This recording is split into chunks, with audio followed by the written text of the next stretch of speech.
Muy buenos días, es un gusto recibirles con las primeras noticias de TV Ciudad en una jornada de lunes que se presenta con 10 grados de temperatura a esta hora en Capital. Un tiempo bastante agradable. Pero antes antes de repasar el pronóstico del tiempo, vamos a saludar a quienes nos siguen por Uniradio, la radio de la Universidad de la República, 107.7 de FM por señal abierta, 6.1 por YouTube y por tvciudad.ui. Vamos ahora sí a repasar el pronóstico del tiempo que nos depara meteorología para esta jornada. Bueno, vean ustedes una máxima de 17 grados sin perspectiva de lluvias. El cielo estará algo nuboso con periodos de soleado. ¿Qué pasará mañana martes 22 de julio? El cielo estará similar, soleado, claro, por momentos con alguna nubosidad y las temperaturas irán a descenso. 7 y 14 las extremas para el área metropolitana. Y el miércoles 23 de julio se irá enfriando aún más la temperatura, así que aprovechen el veranillo de estos últimos días. 5 y 12 serán las temperaturas extremas previstas por meteorología para esa jornada para Montevideo y el área metropolitana. Tenemos muchos temas para compartir con ustedes hasta las 9 de la mañana y uno de ellos tiene que ver con que el presidente de la República, Yamandu Orsi, se encuentra en Santiago de Chile para asistir a ese encuentro con otros 4 mandatarios en una especie de retiro, así lo llamaron, y ya anunciaron de alguna manera cuál va a ser la tónica de este encuentro con una carta que se publicó, firmada por los 5, que se publicó en el diario El Mercurio para defender la democracia. Se encuentra con el presidente anfitrión, Gabriel Boric, el presidente de Brasil, Lula da Silva, Colombia, Gustavo Petro, y de España, Pedro Sánchez. En otros temas, organizaciones de la sociedad civil celebraron la decisión del gobierno de dejar atrás el proyecto Neptuno, anuncio que fue finalmente confirmado el viernes, y el anuncio además de una nueva planta potabilizadora que se construirá sobre el río Santa Lucía. También vamos a estar hablando de este tema, las repercusiones que hubo también desde el ámbito político, porque también se pronunció el expresidente de la República, Luis Lacalle Pou, quien lamentó la decisión de eliminar el proyecto Neptuno y la definió como una decisión política y técnicamente desacertada, responsabilizando al presidente Yamandu Orsi por eventuales perjuicios. En los próximos días, y vamos a cambiar el orden de la información, la justicia va a definir si finalmente formaliza al líder de Cabildo Abierto, ex senador Guido Manini Ríos, que, por omisión de los deberes de funcionario público, tal como había solicitado la Fiscalía en el año 2019, ya no tiene foros por no ser representante nacional. Varios sectores del Partido Nacional van a reclamar este lunes al presidente del directorio, Álvaro Delgado, que cumpla con la promesa y renuncie a la banca del Senado, a su banca. No será el único tema, pero será uno de los que más atención concita en la reunión del directorio que se va a desarrollar en esta jornada. Un informe de la televisión colombiana reveló que nuestro país tiene la docena de huevos más caras de América Latina y el Caribe, ocupando el segundo lugar en el mundo luego de Estados Unidos. Una comparación que en otros casos se hace con hamburguesas. Bueno, esto es la docena de huevos más cara de la región. Y vamos a hablar de a quién vamos a recibir 8:30 de la mañana. Bueno, vamos a estar hablando de historia, pero también con una mirada desde la izquierda sobre, cuáles son los escenarios que plantea la izquierda hoy, en un libro que van a presentar mañana los historiadores Aldo Marcarián y, voy a decirlo bien, Aldo Marchesi, Baña Marcarián. El tiempo no para, plantean algunas preguntas respecto a cuál es el pensamiento de izquierda hoy, hacia dónde apunta, qué escenarios se están planteando. Bueno, el tiempo no para. Aldo Marchesi, Baña Marcarián, a las 8:30 aquí en los estudios de TV Ciudad. Ahora es momento de abrir la ventana hacia las calles de Montevideo para con datos del Centro de Gestión de Movilidad, ver por dónde circular, por dónde no. @IMTránsito, @MBTransporte, para seguir en tiempo real cualquier cambio en la circulación. Les adelantamos algunos cortes que están programados. Pedro Bustamante entre Demóstenes y Francisco Bauzá, el corte será hasta las 20 horas por trabajos de carga y descarga. Ródano entre Mateo Cortés y Camino Maldonado, el corte será hasta las 6 de la tarde. y Pablo de María entre Canelones y Charrúa. El corte será hasta las 2 de la tarde. Qué linda la imagen que teníamos de Montevideo con el sol saliendo. Ahí lo estamos viendo. Una jornada soleada. Aprovechen estos 18 grados de temperatura de máxima que van a ver en esta jornada.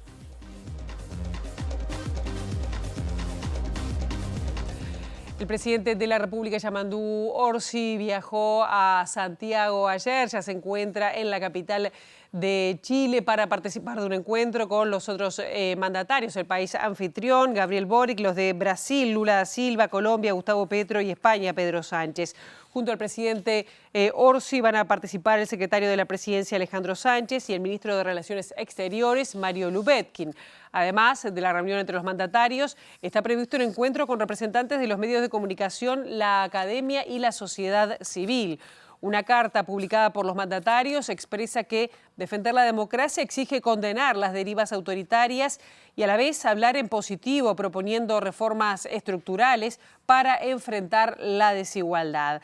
Este documento, publicado, como decíamos, en el Mercurio de Chile, señala que la democracia afronta grandes desafíos como revertir la erosión de las instituciones, el avance de los discursos autoritarios, la desafección ciudadana, las desigualdades, el retroceso en derechos, la desinformación y la expansión de redes criminales. Ahí veíamos cuando el presidente Yamandú Orsi ingresaba a territorio chileno procedente de nuestro país. Y ahí volvemos a temas más locales porque finalmente el gobierno definió dejar eliminado, que no avance más el proyecto Neptuno, en una conferencia que hizo el viernes liderada por el secretario de Presidencia, Alejandro Sánchez. En breve vamos a tener todas las repercusiones de la sociedad civil, también políticas de los principales actores, pero antes repasamos la parte principal de lo que se anunció el viernes en Torre Ejecutiva. Pero en función de las restricciones fiscales, en función de las necesidades económicas que tiene el país, es que hemos logrado en el marco de este contrato poder realizar estas obras tan importantes que garantizan ese objetivo principal y hacerlo incluso con un costo de 2/3 de lo que estaba planteado en el contrato original. Es decir, que logramos abaratar 1/3 de los recursos que estaban disponibles para la construcción de lo que era en aquel momento el proyecto Neptuno. Estamos muy contentos con este acuerdo, que también implica otro componente importante que tenía los desafíos del proyecto Neptuno y que estaban dentro del debate de alguna manera de discusión del proyecto Neptuno, y es que la gestión de la potabilizadora de agua potable que vamos a construir va a estar llevada adelante al frente por la OCE, y por tanto también en esto salvamos las discusiones o las interpretaciones con respecto al artículo 47 de la Constitución de la República. Por tanto, este es el acuerdo del que hemos llegado y ahora implica una etapa bien importante de concretar claramente estos acuerdos, que va a implicar, obviamente, modificar el contrato, las adendas correspondientes al contrato, y que el contrato además pase por el Tribunal de Cuentas a efectos de que la cristalinidad, la transparencia y el apego a las normas sea lo que corresponde hacer en este tipo de situaciones. Así que en función de ello también hemos firmado en el día de hoy una prórroga hasta el 31 de agosto, a efectos de que de aquí al 31 de agosto podamos cambiar estas cláusulas de contrato para garantizar esto que estamos anunciando el día de hoy, y que el Tribunal de Cuentas pueda considerar esa revisión del contrato a efectos de que el año próximo podamos contar ya con el comienzo de las obras. Desde el ámbito político, las críticas no se hicieron esperar, sobre todo desde la oposición, que valoraron de forma negativa esta decisión del gobierno. Uno de los que se pronunció fue el expresidente de la República, Luis Lacalle Pou, que lo hizo en sus redes sociales. El expresidente Luis Lacalle Pou publicó en su cuenta de X que el proyecto Neptuno estaba planificado desde hacía décadas, que al comenzar su mandato lo anotó en el pizarrón de las prioridades y que luego de la pandemia aceleró las gestiones para terminar firmando el contrato poco antes de finalizar el mandato. Hoy el gobierno toma una decisión netamente política y técnicamente desacertada. No diversifica la fuente de agua, que es vital, utilizando la misma cuenca y demorando así muchos años en obtener esa supuesta reserva, opinó Lacalle Pou. En tanto, el expresidente manifestó que los motivos ajenos al proyecto en sí nos hacen perder el tiempo y equivocar el rumbo, y que como siempre las malas decisiones las pagan los uruguayos. Esperemos no tener que vivir otra sequía como la de hace un par de años. La responsabilidad es del presidente Yamandú Orsi y su equipo, escribió el dirigente blanco. El movimiento Tucutucu, conformado por vecinos allí por el año 2021, vecinos de la zona de Arasatí, departamento de San José, bueno, mostraron su alegría por la no realización o concreción del proyecto Neptuno en esa zona. Acá en la zona, en el territorio, la verdad que la noticia la tomamos muy bien. Obviamente estamos aguardando lo que diga el contrato para, bueno, poder saber qué hacer, ¿no? Nosotros, ustedes ya sabrán, somos uno de los que promovimos medida cautelar y también un inicio de un juicio. Entonces, sí o sí necesitamos conocer lo que dice ese contrato para, bueno, desistir de esta medida cautelar, de este juicio inicial, o bueno, ver en dónde nos paramos. Ahora con esta noticia del gobierno, nosotros entendemos que el artículo 47 hay que respetarlo y el 188 también. Es por eso nada, que tenemos esta cautela, digamos, en no sacar ningún comunicado a este proyecto que era muy perjudicial para la salud. Entonces, lo sentimos como un logro porque realmente iba a perjudicar no solamente en la zona, en nuestro acuífero, sino también quienes iban a abastecerse de estas aguas. Entonces, ahora las alternativas que plantea el gobierno, nosotros no la tenemos estudiada realmente como grupo, no hemos estudiado esa alternativa. Enviamos una nota formal amparándonos en el artículo 47, en la ley 18.610 y en todos sus artículos, solicitando la comisión de cuencas, ¿no? Del arroyo Sauce o del acuífero Raigón. Y desde Redes Amigos de la Tierra también celebraron la decisión del Poder Ejecutivo. Además, señalan que todas las organizaciones que integran la Comisión en Defensa del Agua y la Vida señalaron que esta decisión de alguna manera se debe a la movilización que realizaron estos años.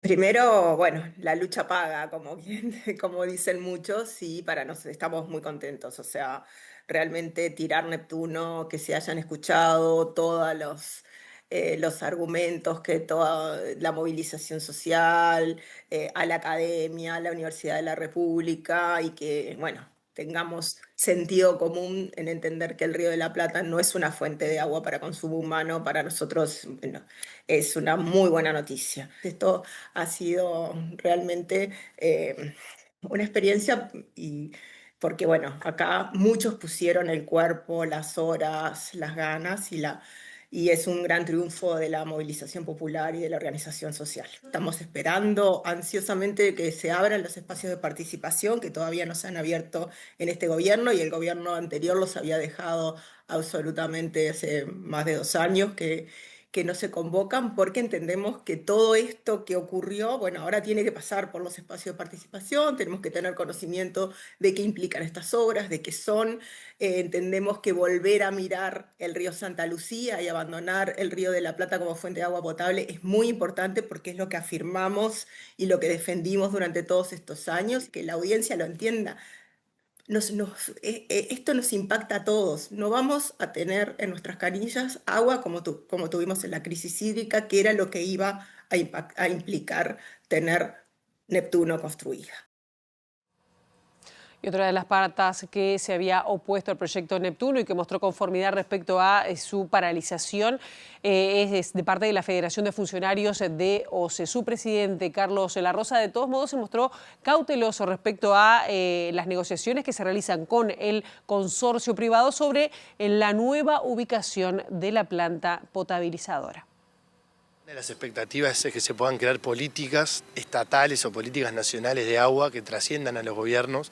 No puede ser que cada 5 años todos los planes cambien.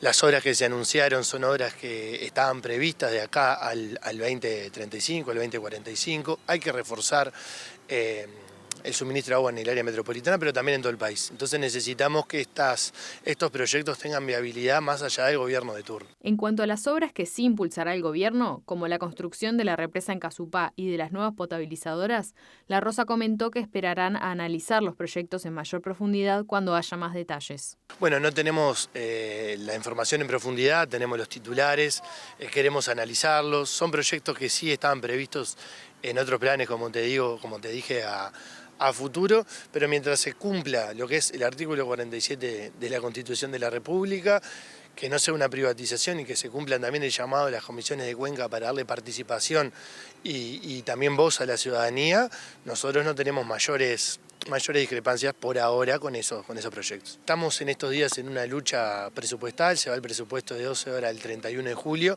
y más allá de esta gran victoria del proyecto Neptuno, se necesita ingreso de personal, se necesitan inversiones en todo el país y bueno, estamos luchando para que sean las mayores posibles. También mostró su satisfacción la vicepresidenta de la República, Carolina Cose, quien dijo que las cosas volvieron a su cauce. Más que marcha atrás, yo lo que diría es que las cosas volvieron a su cauce. La verdad que esto es un proyecto de que siempre nos pronunciamos claramente, que no era ni oportuno ni iba a resolver los problemas hídricos. Sin embargo, la realización de Casupá o de otras obras en aguas corrientes sí eran necesarias. Así que yo estoy realmente muy contenta de que las cosas hayan vuelto a su cauce, porque el agua es un recurso muy importante, alrededor del cual habrá que hacer muchas más cosas. El ambiente es un tema central y este es un paso sustantivo en ese camino. En las próximas horas, en los próximos días, la justicia va a determinar si formaliza al líder de Cabildo Abierto, ex senador Guido Manini Ríos, tras perder los fueros al no ser senador por omisión de los deberes del funcionario público, tal cual lo había determinado la Fiscalía. Así era su solicitud en el año 2019. El pedido había sido porque, siendo comandante en jefe del Ejército, no informó de la confesión realizada por el represor José Nino Gavazo ante un tribunal de honor sobre el asesinato y desaparición del estudiante Roberto Gómez Soro en 1973.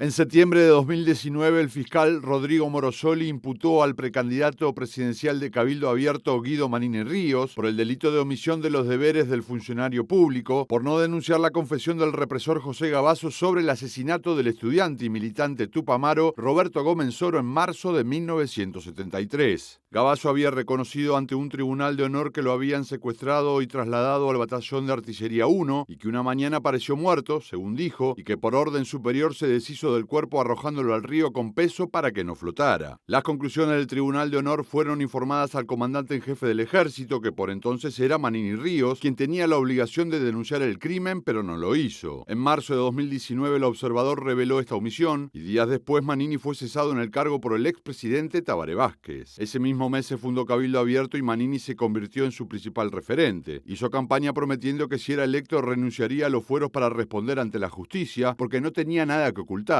Sin embargo, no lo hizo y el oficialismo le mantuvo los fueros cuando en 2020 Morosoli solicitó al Parlamento que le fueran levantados. Ahora la causa está a cargo de la fiscal María Nogueira, que en los próximos días se pronunciará sobre si Manini todavía puede ser formalizado. Distintas fuentes consultadas por MBD Noticias indican que el delito habría caducado ya que la pena máxima prevista es de 18 meses de prisión, siendo la prescripción en esos casos a los 4 años, por lo que habría vencido en 2023. Sin embargo, resta conocer qué opina la fiscal sobre este y otros aspectos del caso que también podrían influir en su decisión.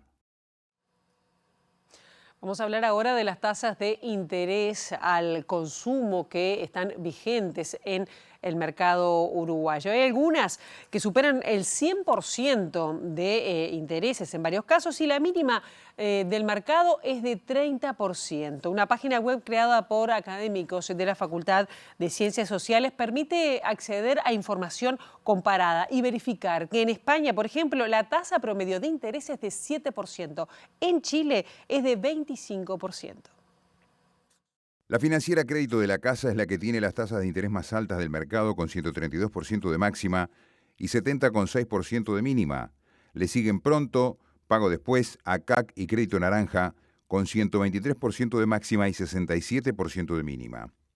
Las financieras Copac, Creditel, Créditos de Valor, Así y Créditos Directos también tienen tasas de interés por encima del 100%.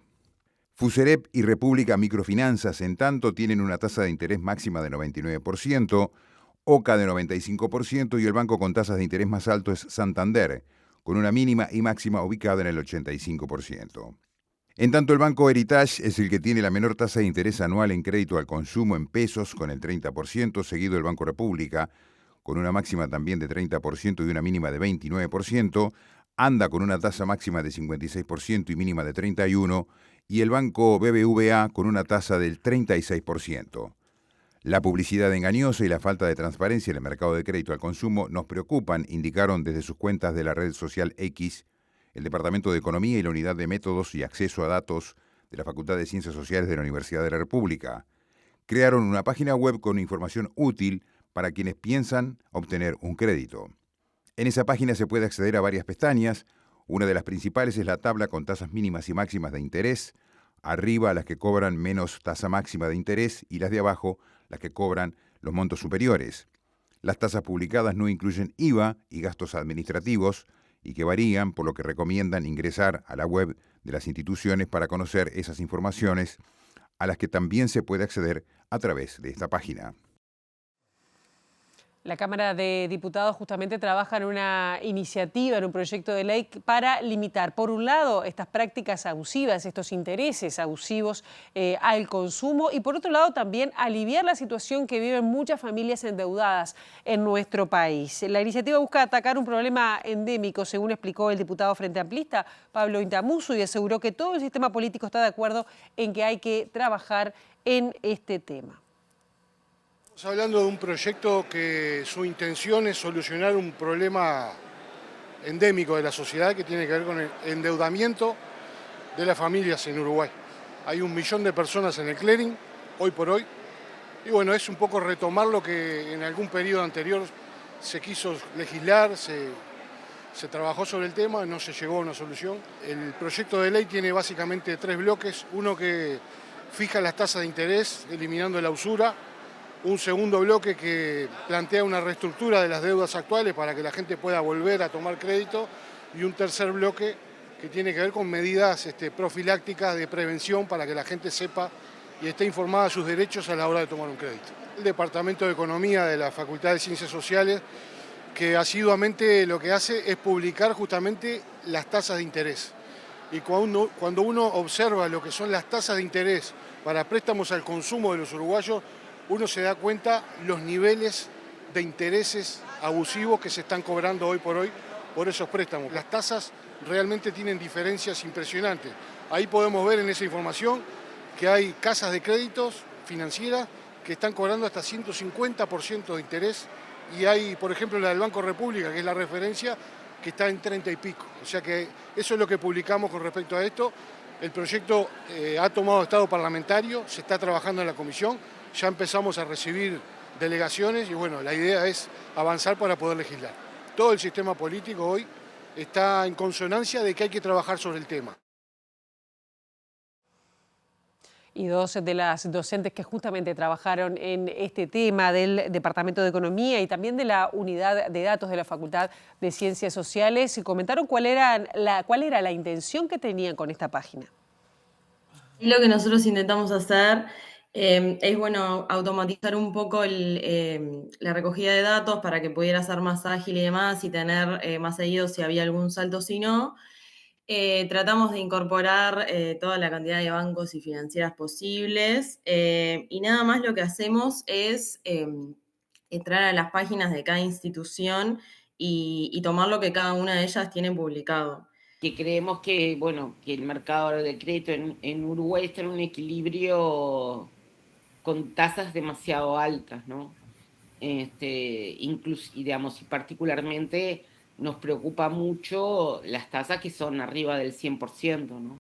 Castro y San Román dijeron que las páginas no son amigables en lo que se refiere a los datos sobre tasas de interés, que hay empresas que cobran tasas más bajas pero que también pueden cobrar una membresía, así como otras tener tasas más bajas para clientes de la institución. Por eso ambas recomiendan ver las páginas de cada institución que piensan elegir para ver costos adicionales. San Román explicó que, considerado el costo de alguien en conseguir el dinero para prestarlo endeudándose en el exterior, el máximo de interés es de entre 9 y 10%. Lo que se cobra en Uruguay llega a ser 14 veces ese costo variable del dinero, indicó. Las docentes consideran que el proyecto de ley que se analiza sobre este tema tiene sus falencias y son partidarias de que haya un mecanismo absoluto que no dependa de las instituciones y que marque el máximo absoluto de porcentaje que se pueda cobrar en 8 veces el costo del crédito. Hoy sería el 80%, digamos, ese límite. Es un límite elevadísimo, pero bueno, entendemos que el sistema se tiene que acomodar, digamos, como que, bueno, un poco el argumento que se esgrime en función es que si se baja mucho las tasas, va a haber empresas que no van a ofrecer crédito y por lo tanto la gente va a terminar solicitando crédito en el sector informal, donde las tasas son mucho peores, las prácticas también. Recién estábamos hablando de tasas de interés, pero vamos a bajarlo a una cuestión más cotidiana, porque un informe de la televisión colombiana aparece Uruguay justamente por lo caro que es, basándose en el precio de la docena de huevos. Uruguay tiene el precio más caro de la docena de huevos de América Latina y el segundo a nivel global. El estudio, hecho por Emporia, agencia de investigación de mercados, compara el precio de una docena de huevos en distintas ciudades del mundo, calculado en pesos colombianos, con datos correspondientes al mes de julio. Los países con los precios más altos por docena son Estados Unidos, New York, 31.751 pesos colombianos por docena. Uruguay, Montevideo, 24.513 pesos colombianos por docena. Estos elevados precios podrían estar relacionados con un mayor costo de vida, salarios más altos y políticas alimentarias locales que impactan la cadena de distribución. En contraste, los países con los precios más bajos por docena están en los países de Paraguay, Asunción, 7.038 pesos colombianos. Panamá, Ciudad de Panamá, 8.717 pesos colombianos. Y México, Ciudad de México, 8.797 pesos colombianos. Compartiendo de Colombia, precio moderado con tendencia accesible. En Bogotá, el precio promedio de una docena de huevos fue de 9.885 pesos colombianos, ubicándose en un rango medio-bajo frente a los países comparados. En términos generales, los países de América Latina presentan precios más bajos por docena de huevos en comparación con Estados Unidos y Europa. Sin embargo, excepciones como Uruguay o Chile muestran valores elevados. Bien, vamos a cambiar de tema porque sigue internado un niño de 2 años que tras fracturarse el cráneo al caer del gusano manzana en el Parque Rodó infantil. Su padre también cayó del juego intentando ayudarlo y se encuentra politraumatizado. El accidente ocurrió en la tarde del sábado y según datos del parte policial publicados por El País, los testigos vieron que tanto el niño de 2 años como su padre de 67 utilizaban el juego correctamente, con el cinturón y la barra de metal puestos. En un momento determinado, el niño se salió del carro y su acompañante también cayó intentando ayudarlo. Ambos sufrieron politraumatismos, de mayor gravedad en el niño, al que se le diagnosticó fractura de cráneo, siendo internado en el CTI del SMI, donde se encuentra aún. Según un comunicado emitido por la Intendencia de Montevideo, el equipo de convivencia departamental revisó las instalaciones y constató que la atracción involucrada contaba con la habilitación vigente de acuerdo a la normativa municipal. Aún así, la comuna se puso a disposición de Fiscalía y de manera preventiva cerró el juego hasta nuevo aviso. En este segundo bloque de MBD Noticias estamos recibiendo con mucho gusto a 2 historiadores, me voy a poner de pie para recibirlos, Aldo Marchesi y Vania Marcarián, voy a decirlo bien porque hoy estuve media ahí. Un trabajo que hicieron en conjunto, El tiempo no para, hablar un poco o poner en cuestionamiento el escenario de la izquierda, de alguna manera, de en estos momentos de crisis, ¿no? ¿Cómo se está cambiando el relato, si se está cambiando o no? Bueno, bienvenidos, muchas gracias por estar acá. Gracias por la invitación. El tiempo no para. ¿Desde dónde se paran ustedes para mirar para atrás y hacia dónde estamos? Bueno, nos paramos como historiadores. Creo que ahí la clave de lo que nosotros estamos haciendo es revisar nuestra propia trayectoria como historiadores de esto que llamamos el pasado reciente, aunque cada vez se nos aleja más, ¿no? Con foco en la dictadura, con marco general en lo que llamamos la Guerra Fría en América Latina, y revisar cómo los historiadores hemos construido, pensado, analizado ese periodo en Uruguay, pero en la región también, en el Cono Sur por lo menos, de modo concurrente a las maneras en que desde la política se ha pensado la relación entre democracia y dictadura, particularmente los saldos de los autoritarismos en nuestras democracias recuperadas o nuestras nuevas democracias, llegando hasta esto que llamamos el ciclo progresista, que entendemos como quizás la mejor versión de ese matrimonio virtuoso, si se quiere, entre una forma de pensar el pasado y una forma de pensar la política también. Hablamos desde ahí, no desde la política, sino desde nuestro papel como historiadores del pasado reciente. ¿Y qué preguntas surgen con este pasaje del ciclo progresista, luego las nuevas derechas? Ahora parece que no sé si se abre un nuevo ciclo progresista. ¿Hay un agotamiento de estas miradas, por lo menos en el continente? Sí, bueno, un poco la idea es esa. El libro de alguna manera tiene algo de, casi diría yo, de autobiográfico, en el sentido que nosotros somos, hoy no somos más jóvenes, pero éramos jóvenes que empezamos a estudiar historia en un contexto que de alguna forma tiene que ver con el ciclo que se inicia en los 80, ¿no? Es un ciclo de nuevas democracias que se van resignificando y que de alguna forma el progresismo, como decía Vania, es tal vez la mejor versión de ese ciclo. Y de alguna forma parece haber un agotamiento de ese ciclo que se inició en los 80s y implica también repensar el tiempo histórico en un sentido más largo, no solo, de alguna forma los debates que se están dando hoy no solo tienen que ver con el llamado pasado reciente, ¿no? Tienen que ver con asuntos mucho más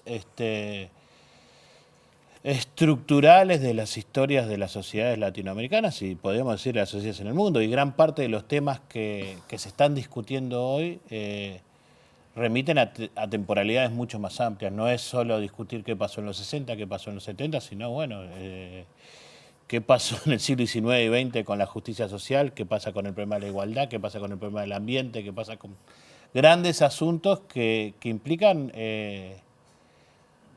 que las miradas históricas también requieren saltar a esa mirada muy estrecha de un pasado muy corto, ¿no? Claro. Valle, también te pregunto que si no fue un cachetazo lo que pasó en Chile en 2019 con ese descontento social. Pienso lo que pasó en Francia también con los chalecos amarillos. Hay un descontento social que golpea también a lo que se llaman progresismos. ¿Qué escenarios se plantean o se están pensando los progresismos en otros escenarios? Sí, a nosotros lo que nos parecía es que esta idea de que solucionando los conflictos de ese pasado reciente, ¿no? Concibiendo ese pasado reciente como un trauma cuyas repercusiones vivíamos en el presente y que darle solución a esos problemas mediante una agenda de derechos cada vez más ampliada, mediante las nociones de verdad, justicia y memoria, se había constituido como en el programa de la política progresista, incluso el programa de la política de las izquierdas. Ese es un poco el diagnóstico en todo el continente, ¿no? Y en el mundo. Sí, globalmente. Después esto se puede ajustar en cada caso, ¿no? Y en cada caso ha tenido sus declinaciones, y en particular en Uruguay es un caso bastante diferente porque en la última elección volvió a ganar la izquierda, volvió a ganar el progresismo, ¿no? Entonces, ese era un poco lo que nos preguntábamos, ¿no? Si esta agenda de repetir esta idea de ampliación, de agenda de derechos, de volver sobre los traumas del pasado reciente, alcanzaba para seguir pensando un presente que nos desafía, en particular porque hay mucho descontento social, porque hay amplios sectores sociales que piensan, que sienten, que viven, que esa agenda no ha dado solución a sus problemas particulares, que no son esos particularmente, ¿no? Que no se resuelven por esa vía. Entonces era un poco ese el diagnóstico que nos llevaba a pensar que una temporalidad corta no estaba ayudando, ¿no? Pero de nuevo, nosotros pensamos desde la historia, pensamos de cómo pensar el tiempo, y no tenemos unas respuestas a qué es lo que hay que hacer, sino más bien a que ampliar la temporalidad de lo que consideramos relevante para entender la política en nuestro presente, puede ser una solución. Y en muchos de esos conflictos sociales a los que vos referías, eso está planteado, nos parece, ¿no? Incluso hay apelaciones al pasado colonial, a las injusticias de un pasado que tiene varios siglos, ¿no? A la constitución del capitalismo global como tal, ¿no? Cosas que no se limitan a pensar las violencias de los 60 o los terrorismos de estados, de los nuevos autoritarismos, que hay que pensarlas, nos parece, en una dimensión más grande que la que nosotros mismos hemos utilizado para pensar los temas que estudiamos, ¿no? Que me parece que es importante decir eso, que el libro tiene mucho de pensarnos a nosotros en ese proceso, de poner en cuestión lo que nosotros mismos hemos escrito y dicho, no porque esté mal, sino porque cada presente vuelve a escribir su historia, ¿no? Y nos parece que este contexto de crisis al que vos referías está pidiendo pensar de nuevo. ¿Qué nos falta? Nos faltan las utopías, Bueno, hemos perdido la esperanza. Hay una de las cosas que claramente tiene de muy específico este presente histórico que nos toca vivir es la imposibilidad de pensar futuros. Yo ni pondría la palabra utopía, pondría la idea de futuro, que fue algo constitutivo de la modernidad, que fue algo central en el siglo XIX y XX. Los proyectos políticos pensaban que el presente, sus presentes eran diferentes de un futuro en el cual se iban a construir. En el siglo XIX, en el siglo XX, la idea de revolución, no la idea de revolución en un sentido netamente como práctica violenta, sino la idea de revolución como cambio radical de un tiempo histórico, fue algo central para todos los proyectos políticos, desde el liberalismo hasta el socialismo, hasta los nacionalismos. Incorporaron esta idea de que el futuro iba a ser diferente al presente. Y en términos generales podríamos decir que en el siglo XIX pensaban que el futuro iba a ser mejor que el presente. Y hoy sectores importantes de lo que se llama el progresismo, las izquierdas, incluso los centros políticos son incapaces de pensar el futuro. No tienen una idea de futuro, no tienen una idea... ¿Y eso por qué? Bueno, nosotros no llegamos a responder el por qué. Claramente hay como una... Hay ciertos discursos de futuro que fundamentalmente tienen que ver con lo tecnológico y que de alguna forma han ocupado el espacio. Es este futuro tecnológico del Silicon Valley, de ciertas ideas que han abrumado la posibilidad de pensar el futuro. También tiene que ver con una brutal derrota de los proyectos de izquierda en el siglo XX, que hasta hoy la seguimos sintiendo. Sigue retumbando el fracaso del socialismo real, que de alguna forma... El fracaso del socialismo real y también de las socialdemocracias a fines del siglo XX, que de alguna forma eso ha conmocionado al mundo de las izquierdas y los progresismos y no han sido capaces de repensar esta idea de futuro, ¿no? Que esto es paradójico, hay veces que la extrema derecha tiene ideas de futuro, aunque uno pueda no compartirlas, aunque uno pueda saber que son una ilusión, pero esta idea de que el mercado va a regular todo y que en el futuro, cuando menos regulación el futuro va a ser mejor, es un proyecto de futuro, ¿no? Y sin embargo, el mundo de las izquierdas y los progresismos tienen mucho más dificultad para pensar el futuro, se ven como administradores humanitarios del presente. De alguna forma. A mí el libro me resultó muy provocador con algunas de las preguntas que se planteaban y con respecto justamente a eso, que la alternativa parece ser, ante la falta de proyección de las izquierdas, la alternativa parece ser la derecha, como que ganó el relato. ¿Esto lo ven así? ¿Lo están viendo así? Hay una predominancia, me parece, de ese relato, incluso la idea de que muchos en la derecha promueven de que la hegemonía es de izquierda, digamos, me parece que apunta a eso, ¿no? Y claramente desde nuestra... Que es una mentira, digamos. Desde nuestra perspectiva, los relatos hegemónicos no son, por lo menos los que nosotros definimos como relatos de izquierda o propuestas de izquierda para el cambio. Yo creo que la idea de que reparando las injusticias del pasado reciente se va a generar un presente perfecto que se extiende de modo uniforme hacia el futuro, que nos parece de modo caricaturizado la propuesta de los pactos democráticos de los 80 en alguna medida, y que no hay lugar para pedir más, ¿no? Que a la izquierda de eso no hay nada, que no es pragmático, que no es realista. Si aceptamos eso, solo puede crecer a la derecha. ¿no? Y creo que es eso un poco la encerrona en la que nos encontramos, ¿no? Que la repetición de presente ad eternum, bueno, no es seductora en gran medida y no da motivos para embarcarse en un proyecto de cambio social real, ¿no? Te voy a preguntar qué es la izquierda, ¿no? Y qué es la derecha en este caso, si me lo podés como decir brevemente, porque estamos hablando como de, no sé si entelequias o definiciones que han ido cambiando también con el tiempo. Bueno, claro, que son historizables, ¿no? Exacto. Y que nosotros las definimos en función de la Guerra Fría, sobre todo, o sea, nuestro marco de definición viene de ahí, aunque lo podemos remontar a la Revolución Francesa, siempre se hace esta genealogía, ¿no? Pero bueno, creo que un énfasis en la justicia social, un énfasis en la igualdad, esos énfasis son los énfasis que históricamente las izquierdas han tenido y que siguen siendo, nos parece, tendrían que seguir siendo el arco, la columna vertebral de un proyecto progresista. Recién estaba pensando lo de Sin Sueños o el tema de los sueños, ¿no? Para adelante, para ofrecerle a la gente. Y en la reciente campaña electoral, que yo también me acordaba que una de las autocríticas que se hicieron dentro del Partido Nacional que perdió en el 2024 fue que tampoco proponían esperanza. ¿Esto es algo que está cortando? Y de alguna forma tiene que ver con un descontento enorme que hay con la política en general. Nosotros cuando hablamos de izquierdas estamos hablando de ciertas ideas, no estamos es una planteo como teórico general y bueno, ideas de izquierda pueden haber en la izquierda política, pueden haber partidos que en su tiempo se definieron como de centro, o sea, son ideas que circulan a nivel social. Pero bueno, una idea de izquierda tiene que ver de alguna forma con el valor de la democracia.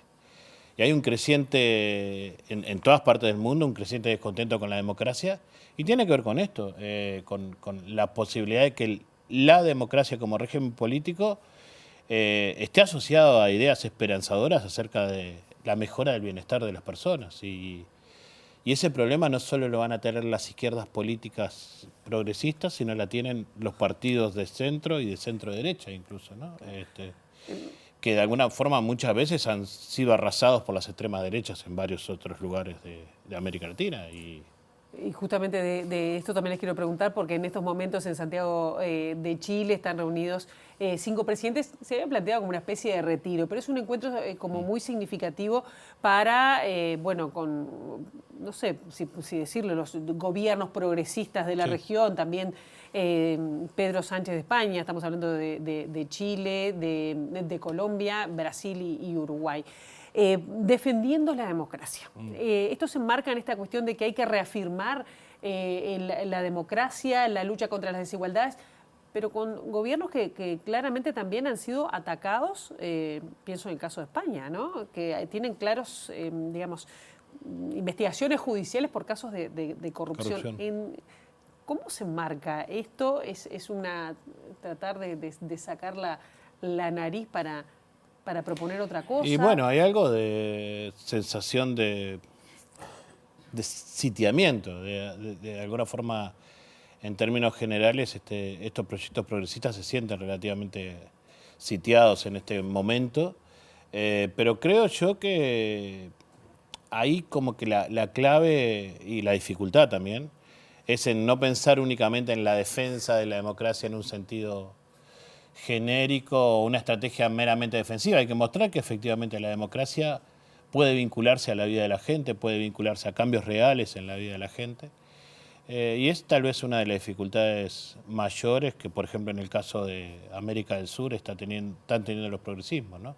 Los progresismos habían logrado asociar esa experiencia de cierto bienestar modesto, pero bienestar al fin en las primeras décadas del siglo XXI, vinculado a este tema del crecimiento económico, el boom de las... Digamos, hay una serie de elementos que llevaron a cierto éxito, entre comillas, del progresismo y que hoy no están teniendo esa capacidad. Y bueno, el tema es pensar cómo la idea de la defensa de la democracia no es solo un eslogan, sino de alguna forma se vincula a problemas estructurales de la historia de América Latina, ¿no? Hay algo más, ¿no?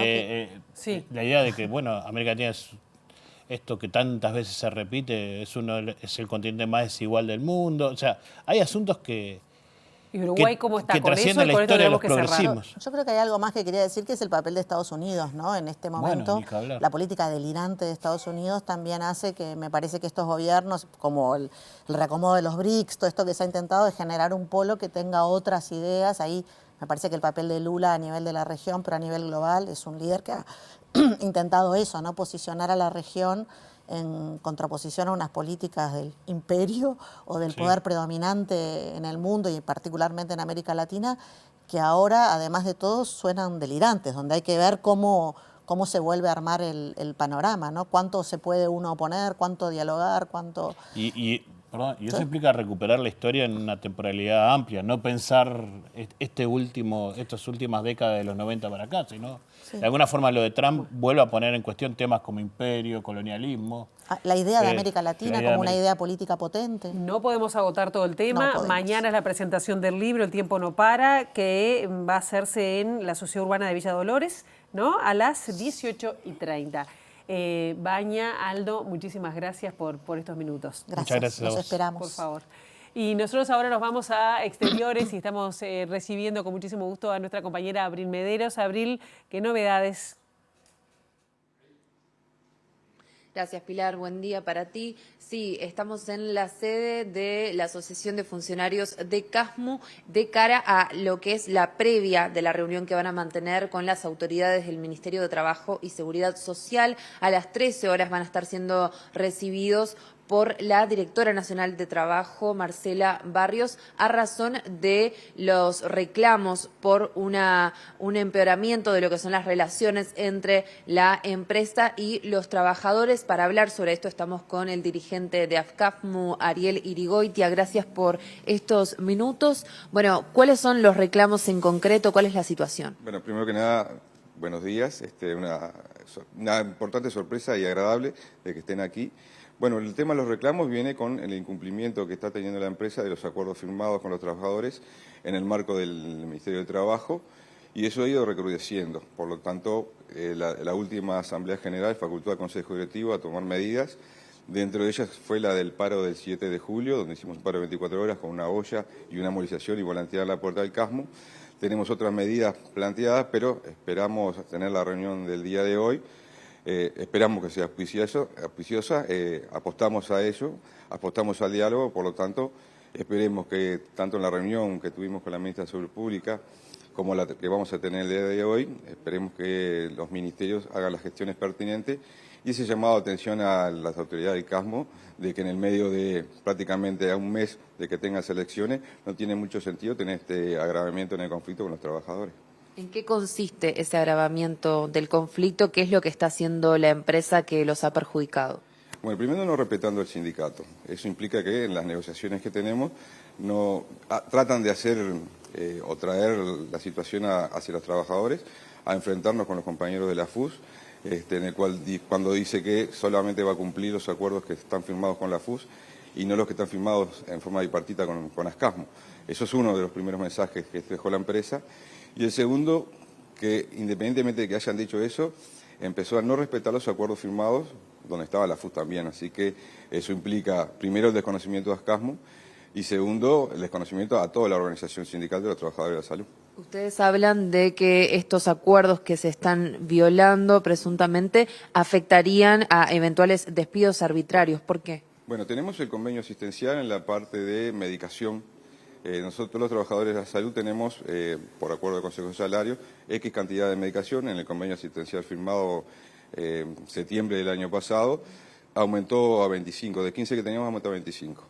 De toda esa medicación o tickets de medicación que no se utilizan, se reparten después, posteriormente, cumplido un año, entre todos los trabajadores activos con enfermedades crónicas y con jubilados de CASMU con afecciones crónicas. Esos son cerca de 30.000, un poquito más de 30.000 tickets de medicamentos. Eso el CASMU fue lo primero que...